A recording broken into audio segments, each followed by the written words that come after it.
Olá pessoal, mais uma vez o nosso estudo bíblico. Vamos estudar nesta oportunidade o Evangelho segundo Mateus, capítulo 27, do verso 27 ao verso 32. O momento em que Jesus é entregue aos soldados e no verso 32, Simão de Cirene leva a cruz de Jesus Cristo.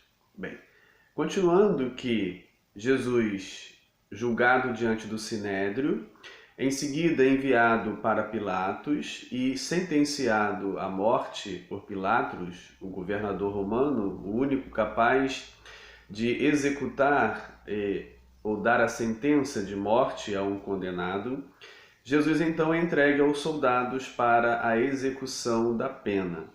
Mas antes, ele passa por uma flagelação, um processo de tortura, de dor e sofrimento, e também um processo de zombaria. Assim, o verso 27 diz: Logo a seguir, os soldados do governador, levando Jesus para o pretório, reuniram em torno dele toda a corte. O pretório é a casa oficial do governador, a casa oficial de Pilatos, a casa oficial do governo romano em Jerusalém. E diz o texto que reuniu-se em torno dele toda a corte. A corte é uma designação militar romana que indicava um contingente que variava entre 600 a 1.000 soldados. Então, toda essa situação diante de Jesus, ou seja, diante de uma corte com 600 a 1.000 soldados, para expressar o poder de Roma, a autoridade romana sobre o prisioneiro, sobre Jesus. Então, começa-se o processo da flagelação, da tortura. Despojando-o das vestes, cobriram-no com um manto escarlate. Bem, temos agora alguns elementos utilizados para a zombaria.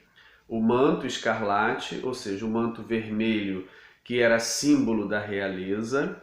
A coroa de espinhos, que era símbolo do poder real, com uma tiara, mais ou menos, sobre a cabeça. É importante observar que coroa, no formato que encontramos na Idade Média ou na figura de Dom Pedro, né, aqui do Brasil, Dom Pedro II, não existia aquele formato naquela época. A coroa se aproximava mais de uma tiara do que desta coroa real que usa-se desde a Idade Média para cá. Então, o símbolo aqui é de zombaria, manto escarlate, coroa de espinhos e no verso 29 o caniço, que seria um cetro simbolizando o poder real. A corte, os soldados sob o poder de Pilatos, cometem a mesma zombaria que os soldados sob o poder do sumo sacerdote Caifás também executam.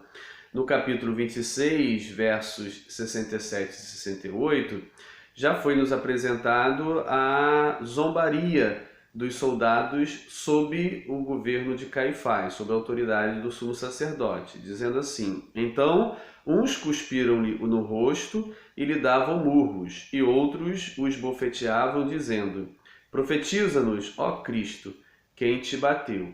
Bem, então esse processo da zombaria já acontece com os soldados sob o sumo sacerdote, agora com os soldados sob o governo romano. Então, o manto escarlate, temos uma referência no livro de Esther, capítulo 8, verso 15, que apresenta o manto escarlate, o manto vermelho, como símbolo da realeza, bem como o cetro. A coroa de espinhos foi posta na sua cabeça. O objetivo maior aqui, nesse momento, é zombar, não é efetuar algum tipo de tortura. Esses elementos são utilizados para zombaria. Bem, o verso 29, tecendo uma coroa de espinhos, puseram-na na cabeça e na mão direita o caniço, né, símbolo do cetro. E ajoelhando-se diante dele, o escarneciam, dizendo: Salve, Rei dos Judeus. A palavra salve, uma saudação comum, né, vai aparecer na boca do próprio Jesus, no capítulo 28, verso 9 de Mateus, para as mulheres que foram ao túmulo. Rei dos Judeus, essa é a acusação política a respeito de Jesus que os principais sacerdotes encaminham para Pilatos. Verso 30. E cuspindo nele, tomaram o caniço e davam-lhe com ele na cabeça. Então, os elementos de zombaria e agora o caniço utilizado na flagelação, na tortura, no espancamento. Cuspiram nele, temos uma referência em Isaías, capítulo 50, verso 6, a respeito do servo sofredor, que Jesus aqui representa ou cumpre a profecia de Isaías como o servo sofredor, também indicado lá em Isaías 50, verso 6, cuspido nele. Tomaram o caniço e davam-lhe na cabeça. Verso 31.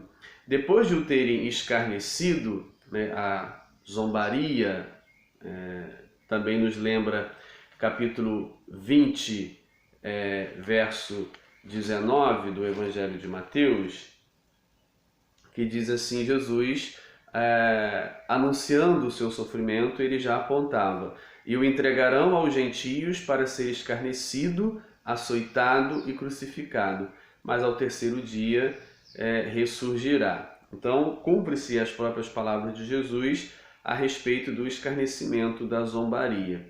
Despiram-lhe o manto, né, que haviam lhe colocado como símbolo da zombaria real, e o vestiram com as próprias vestes que estava antes com elas. Em seguida, o levaram para ser crucificado. Bem, então, termina esse processo de zombaria e flagelação, tortura, e agora encaminham para o ponto da tortura, da crucificação.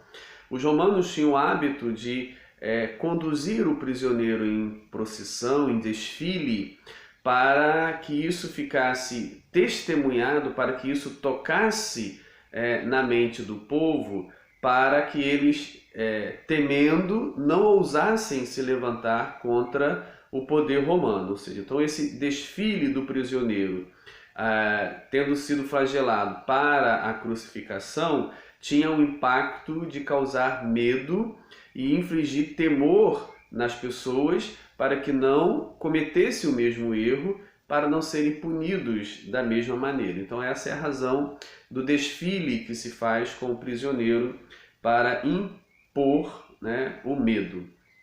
Verso 32.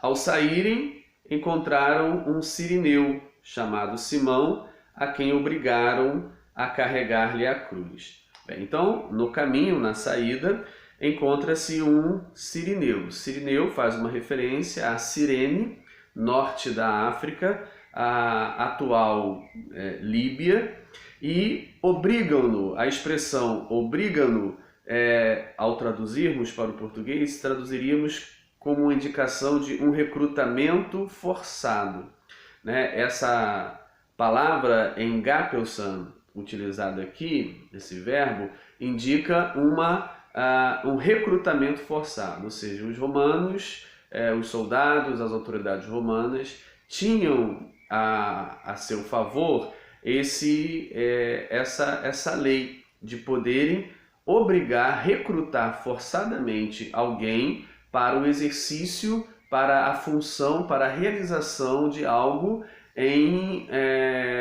no interesse do Império Romano.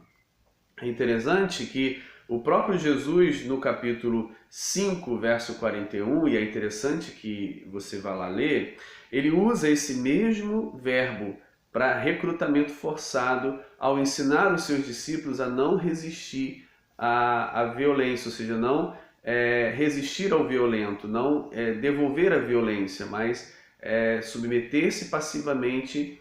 E aí ele usa esse mesmo verbo lá em capítulo 5, verso 41. Quando alguém te obrigar a fazer isso, faça. Ali está indicando essa lei romana de impor o recrutamento forçado a alguém sob o interesse de Roma.